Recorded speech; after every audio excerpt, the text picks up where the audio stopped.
You and I usually talk about credit, but today we're going to be talking mainly about stocks. There are few harder debates in the stock market than that of growth versus value. And everybody who's been reading your memos and books, Howard, for the past 30 years knows you as a value investor, but your latest memo is an embrace of growth. Are you giving up on value? No, Eric, the theme of the memo is that there needn't be a firm schism or dividing line between value investing and growth investing.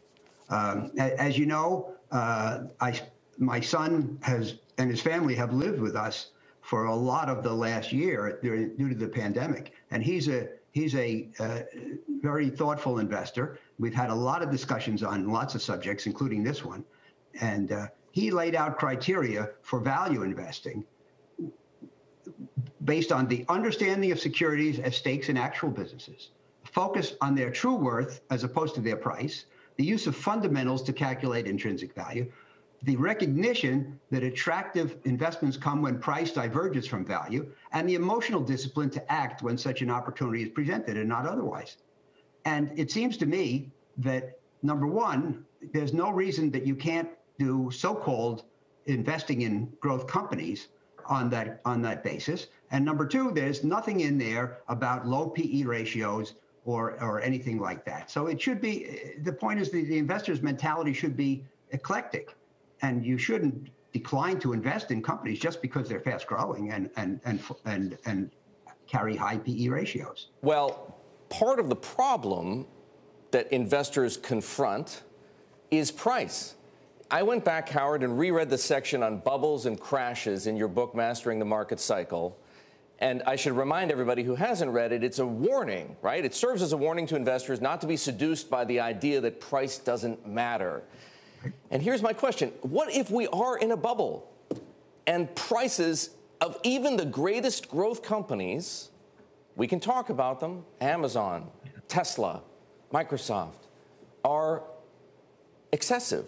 What if? Well, that's a great question, Eric.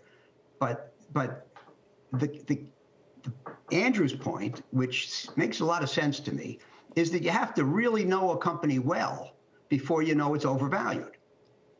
If you say, well, let's screen on the market for attractive investments, and we'll say that any PE over 25 is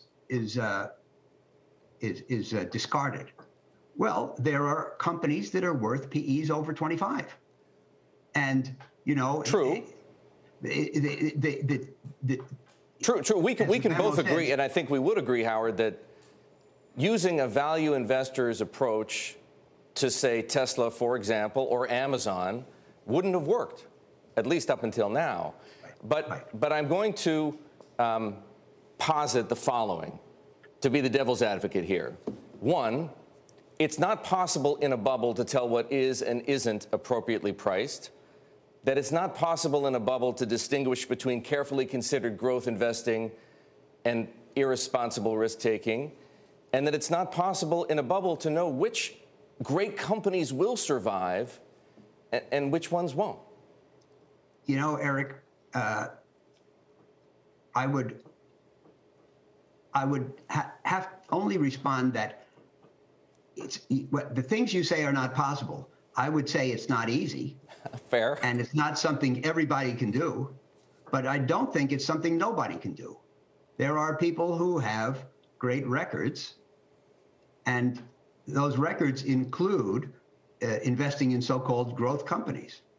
And, I mentioned in the memo that there was a very famous value investor who made good money in some of the tech leaders. And I said, well, how could a value guy invest in high growth tech companies? He says, well, they look like value to me. And, this is an avowed value investor with a long record, a great long record. And the point is that he was open-minded. And you shouldn't dismiss the point that one of the points that's important is just because something has a high PE ratio doesn't mean it's overvalued. And just because something has a low PE ratio doesn't mean it's cheap. That's undeniably true, and I'm not sure the market has ever rewarded investors who behaved too rigidly toward opportunity. Howard, I cannot help but think back to last Wednesday. The Capitol building in Washington was being overrun by a mob, and the Dow Jones Industrial Average was up 400 points. Is the market behaving rationally? Well, first of all, of course, in the short term, the market certainly can depart from irrationality. Secondly, I think you're implying that we're in a bubble, and no, I'm merely floating that as a possibility. I don't have an opinion either way. Well, there's no reason you shouldn't float it as a possibility, and certainly. The greater question is, well, why is the market making new highs every day if we have these problems? The political division in the country is a terrific one, but the greatest one, of course, is the pandemic. That's an excellent question. Yeah, but I really think that in large part, and this doesn't account for any one day's action. I think that the Fed and Treasury actions, and specifically the reduction of the Fed funds rate to zero, has had a very coercive effect on the market. It has required people to invest because they don't want to sit around with cash, money market fund, bank deposits, all earning zero. They don't want treasuries at less than 1 or high grade bonds at 2. Mm-hmm. And so they've had to push out into risk assets. Stocks, non-gilt edge bonds. These are private equity and so forth. These are and venture capital. These are risk assets. But not all stocks are performing equally. We've all seen the charts, and I'd like to put one up if we have it available, showing what happened over the past 10 years if you invested in the Russell 1000 growth instead of the Russell 1000 value. If you invested $100,000 in the Russell 100 growth, you'd have almost $500,000 today on a total return basis. And if you invested in the Russell 1000 value, you'd have less than $300,000. What was the starting point, Eric? Enormous. Pardon me? What was the starting point? 100,000. So you'd have when? 5 times. When? 10 years ago. So you'd have 5 times your money over 10 years in growth stocks, and you'd have something less than 3 times your money in value stocks. And that forms part of the evidence that another legendary value investor, Jeremy Grantham, points to say that we're heading for one of the mother of all crashes. Well, look, first of all, there's no disputing the fact that growth stocks have outperformed value stocks. On the other hand, I think there's no disputing the fact that what are called growth stocks have a better future than what are called value stocks. Well, some of them certainly do, but not all of them do. Well, no, but on balance, they probably do. And of course, the ones that where the value is questionable have not been heavily represented in the S&P. The ones that have been in the S&P for the last 10 years are the great tech leaders that have been in the S&P for the last 10 years have probably been the acknowledged winners. But look, when one group outperforms another group for a long period of time, and to the extent you described, there's no question that it's possible that they're overvalued.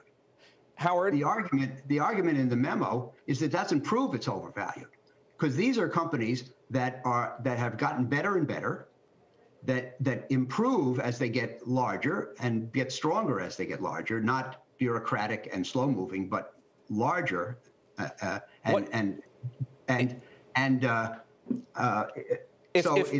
If I may ask, yes. The question is, what should an investor do? Not an investor necessarily like you. You've reached a point, Howard, where you can afford to take some risk. But let's say it's me, for example, and I own some shares of Tesla, which I do not own, I should add.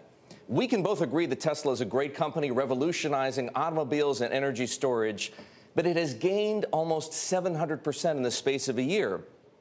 If the fundamentals alone can't tell us whether Tesla is or isn't worth $830 a share after a run-up like that, is it prudent for somebody like me, somebody of limited resources to take money off the table or to do what Andrew, your son, in your conversations argues, which is not to sell? Well, Tesla is an extreme case. There's an argument to be made that it's too high. The people who are buying it, you can't say that they're all nuts. They may have, there may be people who have a view that it's attractive. By the way, people said it was too high 2 years ago. True. And so it has all the appreciations in the last 2 years been fallacious. Who are we to say? You can make judgments, and certainly if you describe an individual not of great means, he should take some profits. He probably has. If he bought Tesla 2 years ago, he probably has a huge gain. It's probably a very disproportionate amount of his financial net worth. Yes. He should absolutely cut back, unless he really wants to try to hit the long ball. Howard, to do that, he should have a high growth, a high pain threshold. Yes. I'm sorry to have to interrupt, but you and I have run out of time. It happens to us every time. I apologize. I look forward to our next conversation. Lisa, that's Howard Marks.